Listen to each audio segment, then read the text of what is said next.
Good morning students. कैसे हैं बेटा आप सब? उम्मीद है सभी अच्छे होंगे और अपना काम जो है वो अच्छे से और समय पर कर रहे होंगे। बेटा इससे पहली वीडियो में हमने जाना था रचना के आधार पर वाक्य भेद, सरल, संयुक्त और मिश्र वाक्य क्या होते हैं और इनकी पहचान कैसे की जाती है।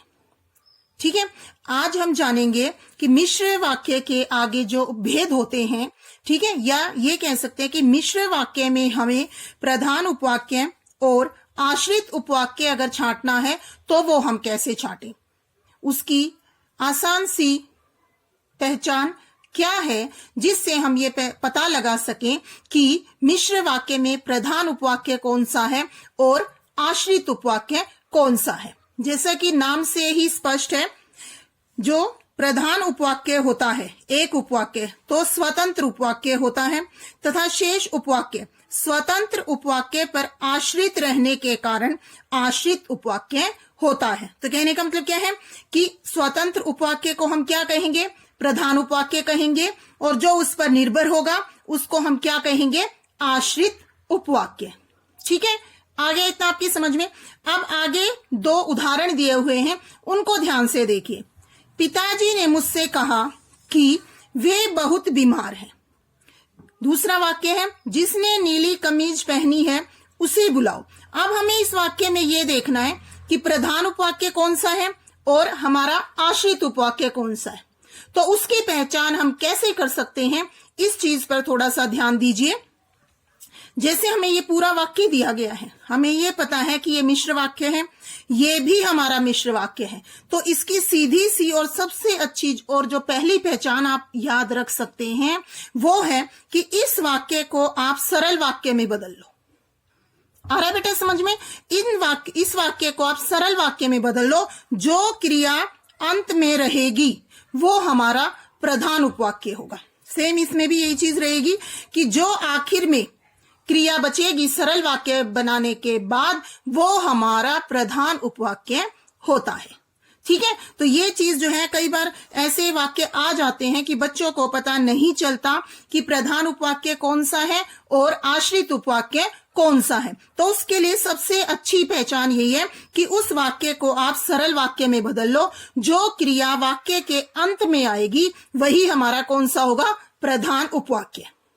ठीक है बेटा, अब जैसे अगर यही कहें पिताजी ने मुझसे कहा कि वे बहुत बीमार हैं, इसका सरल वाक्य बना लो आप। पिताजी ने मुझसे अपने बीमार होने की बात कही। पता चल गया ना हमें? ठीक है, तो ये क्या है? हमारा प्रधान उपवाक्य, और ये है हमारा योजक। ये हमारा क्या है? आश्रित उपवाक्य। आया समझ में? इसी तरह से दूसरा वाक्य है जिसने नीली कमीज पहनी है उसे बुलाओ। नीली कमीज वाले को बुलाओ। नीली कमीज वाले को बुलाओ, ये आ गया ना। आखिर में हमारी क्रिया कौन सी आ रही है? ये। तो हमारा प्रधान उपवाक्य कौन सा होगा? उसे बुलाओ। ठीक है, और ये हमारा क्या होगा? आश्रित उपवाक्य। ये चीज है बेटा जो सबसे जरूरी है आपके समझने की, कि मिश्र वाक्य में हम प्रधान और आश्रित उपवाक्य कैसे निकालें। उसके लिए सबसे आसान तरीका जो है वो यही है कि आप सरल वाक्य बना लो। उसका जो क्रिया वाक्य के अंत में रहेगी वही हमारा क्या होगा? प्रधान उपवाक्य। आगे यहां तक समझ में? अब आगे इसके उदाहरण देखिए और भी। अब ये देखो, इसमें बताया भी है प्रधान उपवाक्य स्वतंत्र उपवाक्य होते हैं, आश्रित उपवाक्य प्रधान उपवाक्य पर आश्रित। अब ये देखो, पिताजी ने मुझसे कहा और दूसरे वाक्य में उसे बुलाओ, ये दोनों हमारे क्या है? प्रधान उपवाक्य हैं। और इन्हीं में जो हमने ऊपर वाक्य पढ़े उसमें वे बहुत बीमार हैं और नीली कमीज पहनी है, ये क्या है? हमारे आश्रित उपवाक्य। आगे समझ में? आगे हमें क्या ध्यान रखना है कि आश्रित उपवाक्य के आगे कौन कौन से भेद होते हैं। मतलब प्रधान उपवाक्य तो एक होगा, आश्रित उपवाक्य के आगे भेद कर दिए कि कोई संज्ञा पर आधारित होगा, कोई विशेषण पर होगा या क्रिया पर, कि मतलब किसकी विशेषता। एक तरह से आश्रित उपवाक्य जो है वो किस चीज के बारे में बताएगा? कभी संज्ञा से संबंधित, कभी विशेषण से संबंधित और कभी क्रिया विशेषण से। तो उसी के आधार पर उसके जो है भेद हो जाते हैं। तो कौन से हैं? संज्ञा आश्रित उपवाक्य, संज्ञा आश्रित उपवाक्य। तो इसमें ध्यान से देखिए, यदि आश्रित उपवाक्य प्रधान उपवाक्य के कर्ता, कर्म या पूरक के रूप में संज्ञा पद या संज्ञा पदबंध के रूप में आता है तो उसे संज्ञा उपवाक्य कहते हैं। जैसे मैं जानता हूं कि वह आपका भाई है। अब ये चीज आप ध्यान रखिए, एक सबसे जरूरी चीज जो हमें लगता है, ज्यादातर वाक्यों में योजक के जहां योजक लगता है उसके बाद वाला आश्रित उपवाक्य होता है। 99% सेंटेंस में आपको यह चीज मिलेगी कि योजक के बाद वाला जो है वो आपका आश्रित उपवाक्य होता है।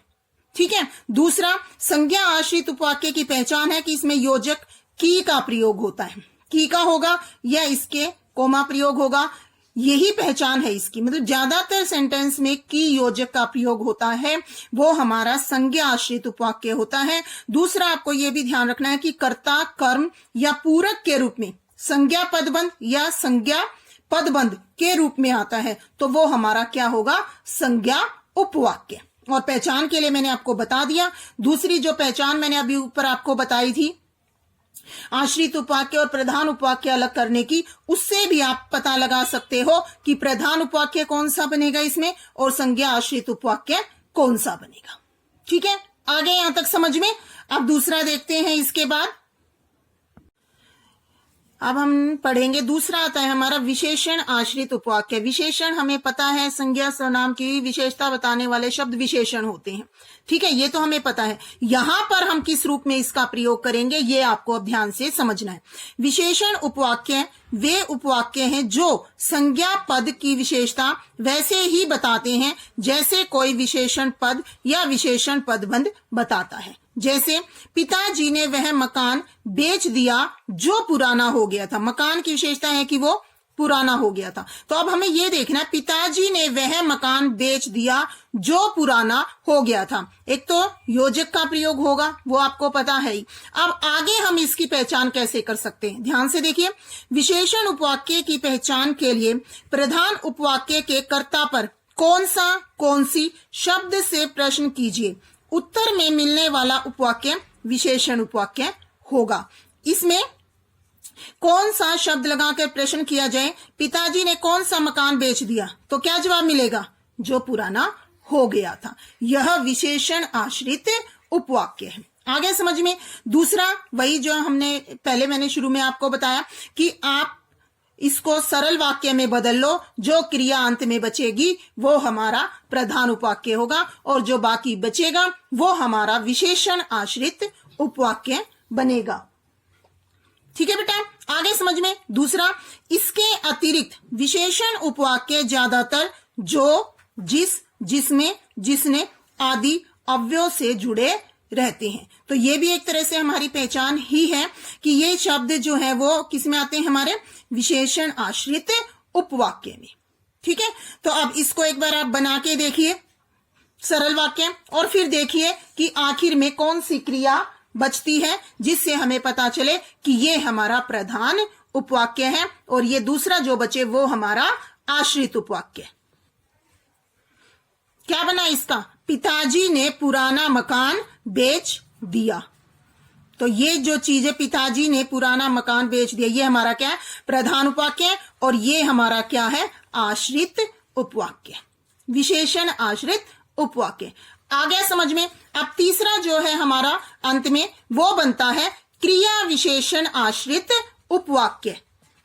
देखिए अब इसमें जब आश्रित उपवाक्य प्रधान उपवाक्य की क्रिया की विशेषता, अब ध्यान हमें क्या देना है, जब आश्रित उपवाक्य प्रधान उपवाक्य की क्रिया की विशेषता बताए तो वहां हमारा क्या आएगा, क्रिया विशेषण आश्रित उपवाक्य।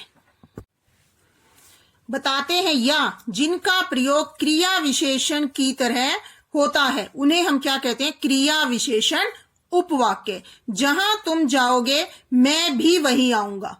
ठीक है, अब ये देखो क्रिया विशेषण, जैसे हमने उसमें पढ़ा विशेषण जो संज्ञा की विशेषता बताए एक तरह से, और क्रिया विशेषण क्या है, जो क्रिया की विशेषता बताए। जहां तुम जाओगे मैं भी वहीं आऊंगा, ये हमारा क्या है, क्रिया विशेषण आश्रित उपवाक्य। अब इसमें प्रधान उपवाक्य क्या है, आश्रित उपवाक्य क्या है, उसकी पहचान हम कैसे करेंगे, ये देखो। क्रिया विशेषण उपवाक्यों की पहचान के लिए प्रधान उपवाक्य की क्रिया पर कब, कहाँ, कैसे, कितना तथा क्यों आदि शब्दों से प्रश्न कीजिए। इन प्रश्नों के उत्तर में मिलने वाले आश्रित उपवाक्य क्या कहलाएंगे? क्रिया विशेषण उपवाक्य। जैसे कहाँ आऊंगा तो जवाब मिलेगा जहां तुम जाओगे। अतः यह क्रिया विशेषण आश्रित उपवाक्य है। ठीक है, तो हमें ये इसमें भी आप वही जो है फॉर्मूला अपना सकते हो, जैसे मैंने शुरू में बताया कि इसको आप सरल वाक्य में बदल लो और जो क्रिया आपको अंत में मिलेगी वो प्रधान उपवाक्य हो जाएगा और बाकी जो बचेगा हमारा वो क्या हो जाएगा? क्रिया विशेषण आश्रित उपवाक्य। तो इसके लिए आप ये चीज बिल्कुल अच्छे से समझ लो और ध्यान रखो कि हमें प्रधान उपवाक्य और आश्रित उपवाक्य निकालने में कोई भी किसी भी प्रकार की दिक्कत नहीं आएगी अगर हम उसको सरल वाक्य में बदल लेते हैं। और सरल वाक्य की पहचान हम सबको पता है कि सरल वाक्य की पहचान क्या होती है। अगर वाक्य के जो क्रिया वाक्य के अंत में रहेगी वो हमारा प्रधान उपवाक्य होगा। तो सबसे अच्छी चीज यही है बेटा इसकी पहचान के लिए। ठीक है, तो आज हमने जाना कि आश्रित उपवाक्य की पहचान हम कैसे कर सकते हैं, संज्ञा आश्रित उपवाक्य की पहचान कैसे करें, विशेषण आश्रित उपवाक्य की पहचान कैसे करें और क्रिया विशेषण आश्रित उपवाक्य की पहचान हम कैसे करें। तो अब आपको ये चीज जो है वो अच्छे से समझ में आ गई होगी।